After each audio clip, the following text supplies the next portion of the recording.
السلام علیکم ویورز، اگر آپ جاننا چاہتے ہیں کہ اللہ تعالیٰ کیسے انصاف کرتا ہے اور کیسے حساب کرتا ہے تو اس ویڈیو کو آخر تک ضرور دیکھیں۔ یہ ویڈیو آپ کے لیے ہے۔ حضرت جابر رضی اللہ تعالیٰ عنہ سے روایت ہے، رسول اللہ صلی اللہ علیہ وآلہ وسلم نے فرمایا،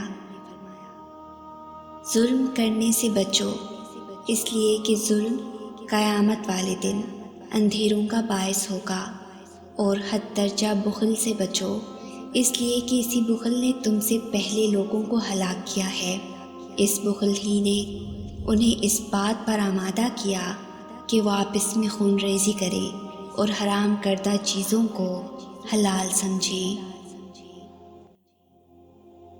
نبی کریم صلی اللہ علیہ وآلہ وسلم نے ارشاد فرمایا، مسلمانوں، مظلوم کی دعا سے بچو، کیونکہ وہ دعا بادلوں سے اونچی گزر جاتی ہے اور اللہ اس سے کہتا ہے کہ مجھے اپنی عزت اور جلال کی قسم کہ میں تیری حمایت کروں گا، اگرچہ وہ حمایت کچھ دنوں کے بعد ہو۔ ایک اور موقع پہ نبی کریم صلی اللہ علیہ وآلہ وسلم نے ارشاد فرمایا، مسلمانوں، مظلوم کی دعا سے بچتے رہو، کیونکہ وہ آگ کی چنگاری کی طرح آسمان کو چڑھ جاتی ہے۔ قرآن کریم میں ارشاد پاک ہے، اور ہم قیامت کے دن انصاف کے ترازو رکھ دیں گے۔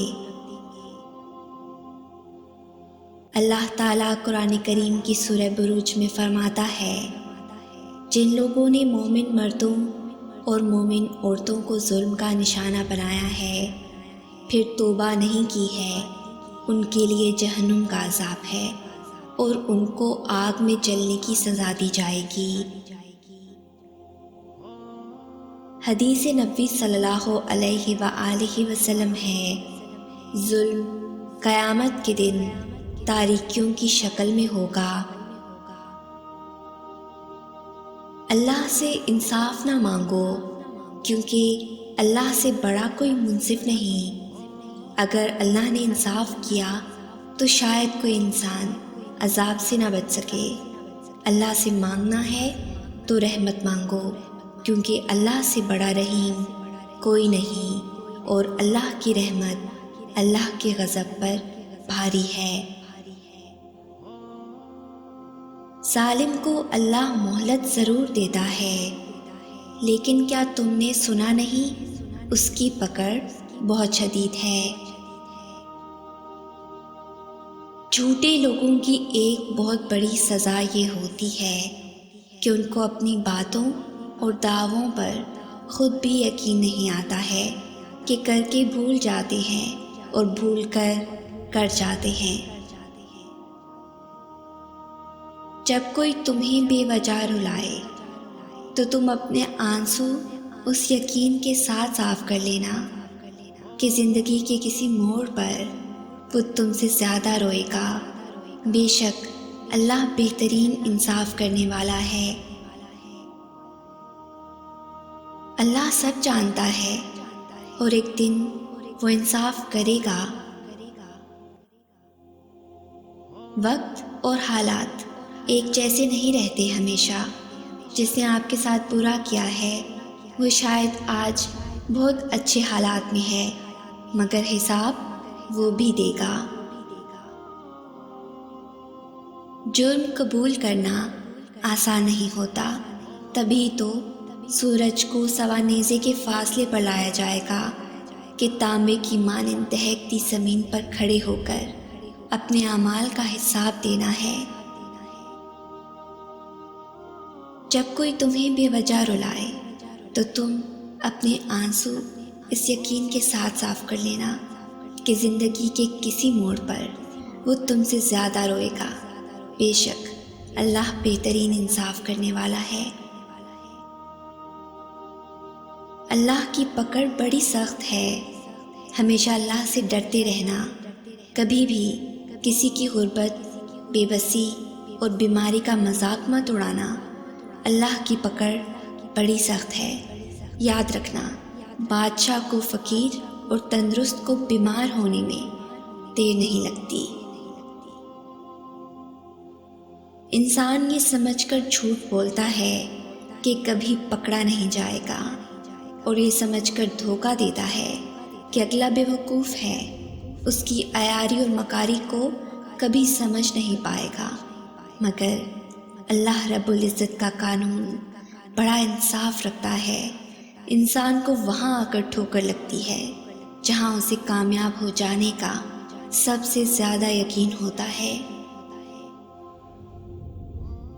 اگر کوئی تمہارا برا چاہے، تمہیں دھتکار دے یا تمہیں تکلیف دے یا رلائے، تو خود میں بدلے کی آگ نہ جگانا، بس اسے اپنے رب پر چھوڑ دینا، کیونکہ اس سے بہتر انصاف کرنے والا کوئی نہیں۔ اللہ خود پر کوئی احسان نہیں رکھتا۔ اگر آپ نے اس کے لیے کوئی چیز چھوڑی ہے تو وہ آپ کو اس سے بہتر چیز سے نواز دے گا۔ کسی سے بدلہ لینے کی ضرورت نہیں، تقدیر پہ چھوڑ دو۔ جنہوں نے آپ کے لیے کنواں کھودا وہ خود ہی اس کنویں میں گریں گے۔ اگر وقت نے وفا کی تو آپ کو وہی لوگ اپنے ہی ہاتھوں کھودے ہوئے کنویں میں گرتے نظر بھی آئیں گے۔ حضرت علی رضی اللہ تعالیٰ عنہ کا فرمان ہے، انصاف کرو، ورنہ یاد رکھنا حضرت صالح علیہ السلام کی اونٹنی کے قاتل صرف 4 لوگ تھے، مگر غرق پوری قوم ہو گئی، کیونکہ باقیوں کا جرم خاموش رہنا تھا۔ صبر کرنے والوں کا مقدمہ اللہ تعالیٰ خود لڑتا ہے۔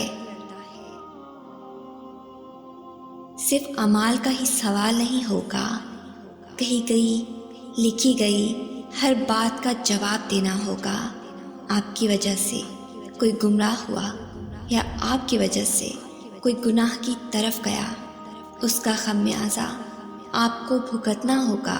اپنے علم سے اللہ اور اللہ کے رسول صلی اللہ علیہ وآلہ وسلم کی محبت میں مبتلا کریے۔ ساری کی ساری چالاکیاں اور ہوشیاریاں صرف دنیا میں ہی ہیں۔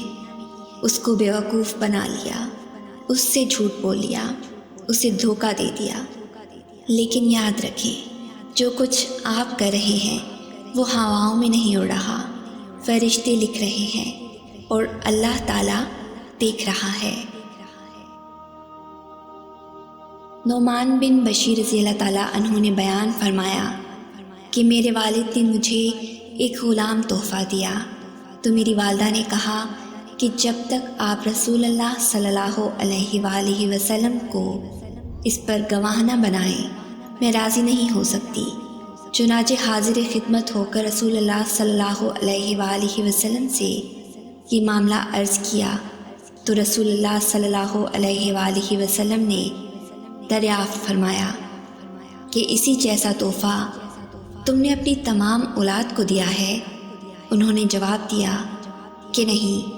اس پر آپ صلی اللہ علیہ وآلہ وسلم نے فرمایا کہ اللہ سے ڈرو اور اپنی اولاد کے درمیان انصاف کرو۔ چنانچہ وہ واپس ہوئے اور تحفہ واپس لے لیا۔ کسی انسان کا ذرا سا دل دکھا لینا، کسی جانور کو اذیت دے لینا، یہ سب چاہے بہت معمولی سا لگتا ہو، مگر بعض دفعہ زندگی میں انسان مشکل میں ہوتا ہے اور اس کو سمجھ ہی نہیں آتی کہ اس نے ایسا کیا کیا ہے جس کی سزا اسے یوں مل رہی ہے، لیکن ایک واحد پوری زندگی اجاڑ دیتی ہے۔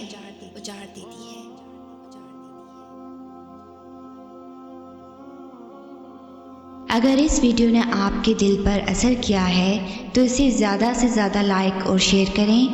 شان سے جئیں اور اپنوں کا مان رکھیں۔ انٹل نیکسٹ ٹائم، اللہ حافظ۔